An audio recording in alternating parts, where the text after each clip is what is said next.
There is a chair in my kitchen that nobody sits in anymore. It is a ladder-back chair, oak, nothing special. I bought it at the hardware store in Marlinton in 1971 for $4.25. Martha sat in it every morning of her life in this cabin for 51 years. She would pull it a little closer to the stove when the cold came in, and she would sit with her hands wrapped around her coffee, and she would look out the window at the ridge, and she would not say a word for a long while. And I would be at the counter, not looking at her, and I reckon I thought that was enough. Two people in the same room, warm, quiet. I thought that was what love looked like. I was wrong, but I did not know it yet. Knowing it came later, and later cost me. I aim to tell you something tonight about how to live the years you have left, not the years you already spent. I know you have already spent some years the wrong way, because I did too, and I am still here carrying them. What I want to tell you about is the years in front of you still, the ones you are sitting in right now, or the ones fixing to come, the ones that are not gone yet. There is a thing I should have done differently, and I am going to tell you what it is. I am not going to tell you right now. I am going to take you there the long way, the way I had to go myself, because the short answer wouldn't mean anything to you unless you understand first what it cost me to learn it. I know that because I tried the short answer for a long time. I would tell myself I knew what mattered. I just did not act like it. And I reckon most people are the same way, not unaware, just waiting for a better moment that never came. If you've got a little while, sit a spell with me. I don't aim to waste your time. I see it in the letters I get. I see it in the men who write to me from Tennessee and Kentucky and up in Pennsylvania. Men who are 70 and 75 and 78, who write to me and say, "Pap, I don't know how to start." I see it in the women too, widows mostly, who say they have been sitting in the quiet for 2 years or 5 years or 9 years with things they needed to say, and now the person they needed to say them to is gone. I see it plain as the mountain on a clear morning, and I see it because I was it for 53 years. There is a pattern to how we get here. It is not one bad decision. It is not a failure of love. It is 3 silences stacked on top of each other, and each one makes the next one easier to keep. The first silence comes when you are young. You are 20 years old, 25 years old, and you are not yet in the habit of saying hard things out loud. And so you stay quiet because that is what the men around you did. Your daddy was quiet. His daddy was quiet. And it feels like strength. It feels like the right way to be. The second silence comes in the middle years. You are 45, 50 years old. You have got work to do and children to raise and a roof to keep. And you are so tired by the time you sit down at the end of the day that the important thing feels like one more task. You aim to say it tomorrow. And then tomorrow comes and you aim to say it the day after that, and the years go. The third silence is the one that costs you. That is the silence of an old man who has been quiet so long he does not remember how to start. He sits across from the person he loves most in this world, and he cannot find the door. He knows what he wants to say. He just cannot find the door. And the day comes, and it always comes, when the door is gone and the house is empty, and all he has left is the thing he never said. That is where I ended up. That is where most of us end up, if we are willing to be honest about it. And I want to be plain with you about something, because I think it matters. This silence I am describing, it is not love. It is not strength. Silence is not love. Silence is fear. That is what I had to learn at 75 years old, standing on a back porch with a cold cup of coffee in my hand. The silence I kept all those years was not because I did not love Martha. I loved her more than I have words to say, even now. But I was afraid. Afraid to be the kind of man who said such things out loud. Afraid to reach across the table and say the plain words. That fear dressed itself up as strength for 50 years, and I let it. I am responsible for that. Nobody made me quiet. The code my daddy Earl handed me, without ever knowing he was handing it to me, was not a life sentence unless I treated it like one. And I treated it like one. I aim to be honest about that. My daddy Earl built this cabin in 1936 before I was born. He built it with his own hands and a neighbor's help, and lumber he had been saving for 2 years. There are places in these walls where you can still see the marks from his hand plane. I have put my hand on those marks more times than I can count. Earl Wilson was a coal miner who could build a cabin, repair a motor, and split a cord of wood faster than any man in the hollow. He died at 60 of black lung, which means I had him for 19 years. And in those 19 years, I heard him say many things, but I never heard him say he loved my mother, or my brother Curtis, or me. Not once. What I heard him say was this. He would come in from the woodlot, and he would set the axe against the porch post, and he would look at the row of split wood stacked against the side of the cabin, 4 feet high, 12 feet long, and he would say, "That'll keep. That was it. That'll keep." And then he would come inside and wash his hands and sit down to supper. I was a grown man, a father myself, before I understood what he was saying. He was not talking about the wood. A cord of wood does not split itself. You have to go out in September and October before the cold locks in, and you have to do the work, swing after swing after swing, until your shoulders ache and your hands are marked up, and the pile is high enough to last through February. It is quiet, hard, invisible work. Nobody thanks you for it. Nobody says your name while you do it. But in January, when the stove is hot and the family is warm, that is the man who did it. That is his love sitting in the firebox. Earl never knew how to say "I love you." But in October, every October of my childhood, he split that wood. I learned that from him. I learned to do the work. I learned to keep the wood box full and the roof tight and the truck running. And I thought, the way he thought, that the work itself was the saying. That if I kept this family warm and fed and sheltered, they would know. They would feel it and they would know. Martha knew. I believe she knew with everything in me. She would have liked to hear it said too. That is the thing I should have known sooner. The warmth from the stove and the words "I love you" are not the same thing. One keeps your body warm. The other keeps something else warm. Something that needs tending to just as regular, just as deliberate. I kept the wood box full for 53 years. I let the other thing go cold. I want to tell you about a man named Henry. Henry was 79 years old when he wrote to me. He lived up in Hancock County, West Virginia, which is about as far north as you can get in this state before you're in Pennsylvania. He had been married to a woman named Verna for 52 years.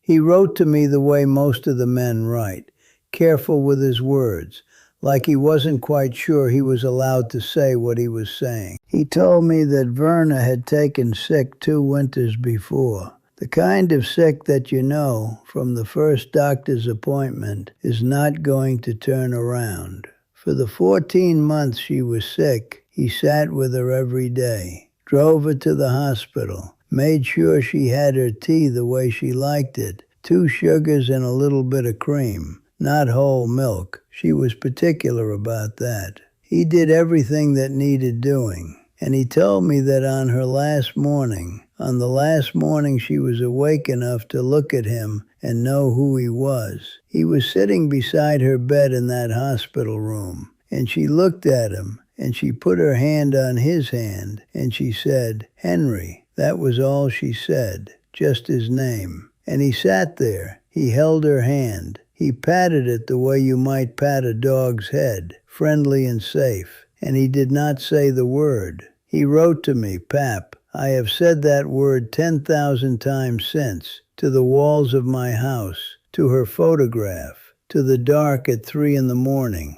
I say it now and nobody hears it." I had her hand in mine and I could not make my mouth do it. Henry figured out what his final years were for. He figured it out 3 days after Verna died. I reckon most of us figure it out too late. I am not judging Henry. I am Henry. The only difference between us is that I said the words eventually, to the air, to a first frost morning on a back porch, to nobody who could hear me. But I said them too late too. We are the same man, me and Henry. Then there is Pearl. Pearl is from Pennsylvania, up near Pittsburgh, and she wrote to me about a year after I started publishing the letters. Pearl lost her son. I am not going to go into the particulars. They are hers to keep. But she lost him when he was young, and she could not say his name out loud for 11 years after. The grief had locked around his name like ice around a pipe, and she could not get to it. She wrote to me after she read about Caleb, my boy, my youngest, whose name I could not say for 13 years. She said, "Pap, I read the part about your son, and I had to put the letter down and go outside. I walked around my yard 3 times. I came back inside and I picked it up and I read it again." She said she had been meaning to drive to the cemetery for 3 years. The cemetery is 11 miles from her house. 11 miles, and she had not gone. She told me she wasn't sure if she was ever going to go. I wrote Pearl back. I told her there is no schedule for this kind of thing. I told her the grave will be there. I told her that sometimes the going is not what you need first. Sometimes you need to be able to say the name out loud in your own kitchen before you can say it anywhere else. Last I heard from Pearl, she had not gone to the cemetery yet. I don't know if she will. That is not for me to say. But she wrote me one more time to tell me that she had said his name out loud at her kitchen sink. On a Tuesday morning. She said it 3 times. Then she stood there a while, and she made his favorite meal for the first time since he passed. I don't know if that is enough. I don't know if anything is enough for what Pearl is carrying. But she said his name. That is something. And then there is Mabel. Mabel lost her husband 9 years ago. She is from eastern Kentucky, up in the coal fields, and she wrote to me early on, before most people were writing. She told me that for 9 years she had things she needed to say to her husband Cecil, and there was nowhere to say them. She had tried talking to his photograph. She had tried writing it out in her journal. Neither one helped. The things just sat there inside her, and every year they got a little heavier. She read the letters I wrote to Martha. She read the one I wrote to my daddy Earl. And she decided to try it herself. She wrote her own letters to Cecil. It took 3 months. She wrote them slow, a little bit at a time, at her kitchen table. And when they were done, she took them to the cemetery on a Sunday morning in February. Cold morning, a little snow still on the ground. She sat down in front of his stone and she read them out loud. She told me she cried for the first time in 7 years. Not sad crying, she said, or sad crying and something else at once. She said it was the first morning in 9 years she had not felt like she was carrying the weight by herself. I aim to tell you what I think all 3 of these people have in common. Henry did not fail because he didn't love Verna. He failed because he had been taught, the same way I was taught, the same way Earl was taught, that love is something you do, not something you say. That the work is the word. And that is not wrong. The work does mean love. Splitting the cord of wood means love. Driving to the hospital means love. 2 sugars and cream, not milk, means love. But it is not wrong to do the work and say the word. You can do both. The thing that kept Henry quiet in that hospital room, the thing that kept me quiet at my own kitchen table for 53 years, the thing that is keeping you quiet right now, whatever your particular quiet is, it is not your character. It is not who you are. It is a borrowed code. It was handed to you by a man who got it handed to him, who got it handed to him. And somewhere back there was a man who was just afraid, the way all men are afraid, and who passed that fear down the line dressed up as strength. You didn't make that code, but you are the one carrying it, and you are the only one who can set it down. That is the name of the thing. That is what I want you to know. Now, I'm fixing to say something I don't say easily. There is a little book I put together called The Things We Don't Say. I say little because it doesn't feel right to me to call it anything grand. It started as letters. I had been writing letters at my kitchen table for months after that first frost morning. Letters to Martha, letters to Caleb, letters to my daddy, letters to my brother Curtis, whose folded flag still sits on the mantel over the fireplace. Writing them by hand on a yellow legal pad, alone. I was not writing them for anybody. I was writing them because I could not keep carrying what I was carrying, and I did not know what else to do. My daughter Ruth Ann found them one Wednesday evening when she came by to bring me supper. She read 3 of the letters. She sat on the back porch for 20 minutes. When she came back inside, her eyes were red, and she said, "Daddy, you gotta let other people see these. There's mamas out there. There's widows out there." I said no for 3 months. I said I was a private man and these were private things.